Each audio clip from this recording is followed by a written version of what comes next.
Hello friends, my name is Esan and here I welcome you all to my YouTube channel name Esan की पाठशाला। So guys, जैसे कि मैंने कहा था कि मैं जल्द ही आप लोगों के लिए नोटिस राइटिंग का फॉर्मेट लेकर के आ रहा हूं और साथ में ही उसके एग्जांपल्स भी लाऊंगा और आपको बताऊंगा कि नोटिस को एक अच्छे और इजी वे में कैसे लिख सकते हैं। तो बिना देर किए हुए चलिए हम स्टार्ट करते हैं नोटिस राइटिंग का ये वीडियो। तो पहले हम लोग देखेंगे format of the notice writing को, क्योंकि जिस फॉर्मेट पर हम फॉर्मेट का मतलब क्या होता है, एक ऐसा स्ट्रक्चर जिस पर नोटिस को लिखा होता है। ठीक है, लेकिन इससे पहले मैं आपको कुछ बताता हूँ। जैसे कि नोटिस जो होता है क्या होता है, तो नोटिस एक डिस्प्ले सीट या कार्ड होता है, मतलब कि जिस पर क्या होता है, कुछ लिखी होती है जो जिससे दूसरे लोगों को क्या होता है, इसके बारे में जानकारी मिलती है कि क्या कौन सा इवेंट होने वाला है। स्पेशली ये किसी इवेंट के लिए ही की जाती है कि जब कोई इवेंट होने वाला है आगे उसको पहले बताना। और ये नोटिस जो होता है वो एक किसी खास पर्टिकुलर पर्सन के लिए नहीं होता है, ये एक ग्रुप ऑफ पर्सन के लिए होता है, मतलब ग्रुप के लिए होता है। तो नोटिस आपने देख लिया। इसमें क्या है कि जो नोटिस है उसमें उसके एग्जांपल्स को आप समझना चाहते हैं अगर, तो आपने देखा होगा कि एडवर्टाइज करने के लिए बहुत सारे पोस्टर्स लगते हैं। तो ये भी एक नोटिस का उदाहरण है, क्योंकि जो एग्जांपल है, क्योंकि इसमें जो क्या होता है ना कि लोग इसको देख पाते हैं और ये किसी एक आदमी के लिए नहीं है। तो आपने इसको भी समझा कि नोटिस होता क्या है। अब देखते हैं हम लोग फॉर्मेट को। क्या है कि जो format of the notice writing है, format of the notice writing, इसमें क्या मिलता है कि सबसे पहले क्या होता है और किस चीज़ को कैसे लिखना चाहिए। तो देखिए, याद रखिए कि सबसे पहले हम लोग को क्या करना पड़ता है कि जो यहाँ लिखा हुआ है नेम ऑफ द एजेंसी और अथॉरिटी, यहाँ आप देख पा रहे होंगे कि नेम ऑफ द एजेंसी और अथॉरिटी लिखा हुआ है। इसको ध्यान रखिए कि एजेंसी और अथॉरिटी होता कहाँ है। तो याद रखिए, जहाँ पर ये नोटिस लिखी जाती है और जिस जगह के लिए लिखी जाती है उस जगह को हम लोग उसका एजेंसी या फिर अथॉरिटी कहते हैं। सपोज दैट अगर ये जो आपका नोटिस है, अगर ये किसी स्कूल के थ्रू लिखा जा रहा है, मान लीजिए किसी स्कूल में क्या हो रहा है कि इंटर स्कूल स्पोर्ट कंपटीशन आयोजन मतलब का क्या हो रहा है, ऑर्गेनाइज हो रहा है, तो वहां पर जब लिखी जाएगी ये नोटिस तो उस समय यहाँ पर उस स्कूल का नाम होगा।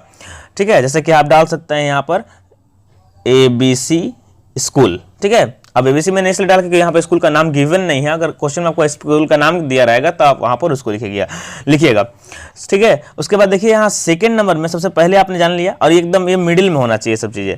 ठीक है, दूसरा है आपका नोटिस। नोटिस तो एकदम सबसे बीच में होनी चाहिए और जैसे ही हम लोगों ने लिखा कि नेम ऑफ द एजेंसी और अथॉरिटी, उसका एक लाइन ड्रॉप करके हम नोटिस लिखेंगे। और नोटिस जो होगा पूरा तरह से कैपिटल में होगा, सारा कैपिटल लेटर में लिखा होगा, बड़ा बड़ा। और ये नोटिस जो लिखा होगा उस सारे पार्ट से ज़्यादा हाईलाइटेड होगा, इसलिए इसको अंडरलाइन भी करेंगे हम लोग। उसके बाद लिखा हुआ है डेट। इसको जो है डेट को हम लोग कैसे लिखेंगे, तो याद रखिए डेट जो लिखा हुआ है यहाँ पर नॉर्मली जैसे आज का डेट है उसको हम लिख सकते हैं जैसे कि 28 जुलाई 2020 ऐसा लिख सकते हैं, या फिर 28, उसके बाद जुलाई के पहले 07 और उसके बाद 2020 माने 2020 ऐसा करके लिख के दिखाएंगे।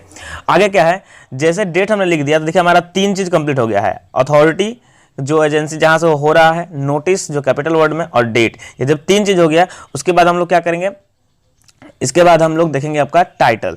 तो ये टाइटल क्या होता है कि जब कोई क्वेश्चन दिया रहेगा तो उसमें लिखा रहेगा, जैसे कि मान लीजिए ऑर्गेनाइज करना है आपको ब्लड डोनेशन कैंप, तो वहां पर जो ब्लड डोनेशन कैंप है वो टाइटल हो गया। अगर कोई कंपटीशन हो रहा है स्कूल में तो उसको जैसे कि इंटर स्कूल स्पोर्ट्स कंपटीशन, तो इसके लिए हो गया। या फिर ड्राइंग कंपटीशन अपने ही स्कूल में हो रहा है तो वहां हो गया।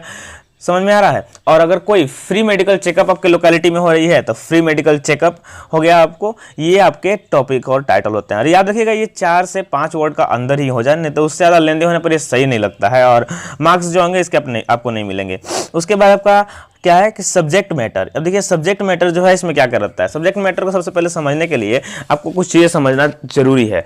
वो चीज़ें क्या है कि देखिए सब्जेक्ट मैटर जो होगा वो अलग अलग जगह पर जो होगा अलग अलग तरीके से लिखा जाता है। जैसे कि आप अगर किसी स्कूल में हैं तो वहाँ पर स्टार्ट होगा all the students of our school, या फिर आवर के जगह आप उस स्कूल का पर्टिकुलरली नाम दे सकते हैं। ABC स्कूल मैंने यहाँ बोला है, ठीक है, ABC school are here by notified that. आप नोटिफाइड भी लग सकते हैं और इन्फॉर्म भी लग सकता है, क्योंकि हमको सूचित करना है। तो नोटिस देना, नोटिफाई करना का मतलब भी सूचित करना होता है और इन्फॉर्म का मतलब भी सूचित करना होता है। या फिर आप दोनों को नहीं देना चाहते हैं तो आप हेल्ड कर सकते हैं। हेल्ड का मतलब भी होता है ऑर्गेनाइज किसी चीज़ को करना। ठीक है, उसके बाद आगे जब इसमें बढ़िएगा तो बॉडी में आप जो आपको नोटिस ली गई होगी उसका आपको डेट, टाइम, डेट जो होगा वो बताना होगा कब होने वाली है, किस समय होने वाली है और कहाँ पर होने वाली है। ये 3 चीज़ें आपको इस नोटिस में बतानी पड़ेगी, ठीक है। और आगे जब लिखिएगा इसके बारे में बताने के बाद इससे जुड़े हुए और फैक्ट्स जो होंगे जो आपको बताना होगा उसको आप क्लियर करिएगा, बताइएगा। और कुछ क्वेश्चन तो आपको जैसे कि आपको उसके बाद आपको रिक्वेस्ट करना होगा। अब अगर स्कूल में है तो सारे स्टूडेंट्स को रिक्वेस्ट करिएगा कि all the students willing students are requested to join this event, या फिर आप जो भी लिखा होगा वहाँ पर जैसे join this camp ये भी लिख सकते हैं, या फिर join this cultural program request करके। उसके बाद है लास्ट में आपको लिखना होगा for the further details contact to the undersigned. अब ये लास्ट में आपको सबके लास्ट में देना है, ठीक है। कि इसका मतलब होता है कि आगे की जानकारी के लिए आप नीचे जो दिए गया है साइन दिया गया अंडरसाइंड उससे कॉन्टैक्ट करें, या फिर यहाँ पर आप लिख सकते हैं अंडरसाइंड की जगह अथॉरिटी। तो आप यहाँ अंडरसाइंड रखिए, कोई एक चीज़ रहेगा ठीक रहेगा, ज़्यादा जरूरत नहीं है। और जब ये लिख लीजिएगा तो लास्ट में वो क्या करना पड़ेगा, यहाँ पर सिग्नेचर जो होगा, उसके बाद जो आदमी जो सेक्रेटरी है, मान लीजिए अगर जो नोटिस को लिख रहा है उसका होता है सिग्नेचर, या फिर नहीं होगा तो उसका नेम लिख दीजिएगा। नेम दिया होगा तो गिवन होगा अगर क्वेश्चन में, तो कि आप मान लीजिए कि आप स्मिता हैं या फिर आप राहुल हैं जो क्या है सेक्रेटरी हैं इको क्लब के, अब वहाँ से लिख रहे हैं तो आप सेक्रेटरी लिखिएगा। अब वो क्या है, जैसे मान लीजिए मैंने सेक्रेटरी ऑफ इको क्लब बोला तो यहाँ पर इको क्लब का लिखना पड़ेगा, और अगर क्लब का नाम दिया होगा तो क्लब का नाम भी लिखेंगे हम लोग। इसके बाद अगर ये स्कूल में होगा तो यहाँ पर काउंटर साइन होना जरूरी है। राइट साइड में यहाँ पर जैसे जिस जगह पर मैं बता रहा हूँ यहाँ पर काउंटर साइन बाई लिख करके आप XYZ लिखा हुआ है, यहाँ पर आप हेड मास्टर या प्रिंसिपल का साइन करवाना जरूरी होता है, क्योंकि अगर आप ऐसे नहीं करवाइएगा तो कोई ऐसे थोड़ी ना आपका बात को मान लेगा कि हाँ आपने बोला और वहाँ पर पहुँच जाएगा। तो अगर वहाँ साइन रहेगा किसी बड़े आदमी का तो समझ करके सारे बच्चे या फिर जो भी होगा स्कूल में उसको मान्य करेंगे। तो इस तरह से हमारा जो फॉर्मेट था नोटिस राइटिंग का वो कंप्लीट हो गया। और जैसे ही आपको आगे और जानना है इसके बारे में तो देखिए क्या होता है, इसके मार्किंग के बारे में हम लोग समझते हैं। ये देखिए ये जो पहला हम लोग का मार्क है इसमें मार्क्स मिलता है, इसमें मार्क्स मिलता है और इसमें मिलता है। 3 नंबर आपको यहाँ मिला, चौथा नंबर आपको इस वाले पार्ट में मिलता है मार्क्स। जो चौथा नंबर मार्क्स है वो आपको इस वाले में मिलता है, और 5वां मार्क्स इसमें मिलता है अगर दिया हो तो, और नहीं तो आपके पास। और सबसे जो खास है 3 आपने देखा, ये नोटिस का जो टाइटल है इसमें आपका एक मार्क्स रहता ही है। उसके बाद क्या है, काउंटर साइन बाई जो लिखा हुआ है सब में नहीं लिखते हैं हम लोग, लोकेलिटी वगैरह में होता है तो उसमें नहीं होता है। तो उसमें इसको हटा करके जब यहाँ 5 मार्क्स हुआ तो बॉडी में आपका 5 मार्क्स है। बॉडी में अगर आपको 5, देखिए अब सबसे आसान आपके लिए नोटिस क्यों हो गया, क्योंकि ये सारी चीज़ें तो आपको हमेशा ही गिवन रहेगी, हमेशा दी रहेगी। तो 5 मार्क्स तो आपका ऐसे ही क्लियर हो गया है।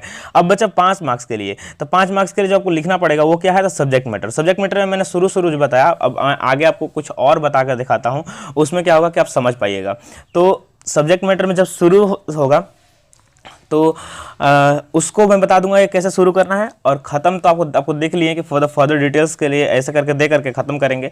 और अंदर का जो होगा आगे मैं जब क्वेश्चन एक करवाऊंगा अगली वीडियो में तो उस समय मैं आपको बताऊंगा कि कैसे लाना है। तो ये पार्ट फर्स्ट है वीडियो का, इसके बाद आप सेकंड पार्ट का वेट करिए। और देखिएगा कि मैं आपको हर एक, ये सीरीज टाइप में होगा, हो सकता है 8-9 सीरीज में मैं बनाऊँ यहाँ इस वीडियो को, और एक बार में ही आपको मतलब जो भी देखते जाइए उसको अच्छे से समझा सकूँ। और अब हो सकता है कि आप इसको देखने के बाद नोटिस लिखना आपके लिए बहुत आसान हो जाए। तो फिर फ्रेंड्स मिलते हैं अगली वीडियो में। टिल देन टेक केयर, अपना ख्याल रखें, और पार्ट 2 का विलिंगली आप भी इंतजार करें।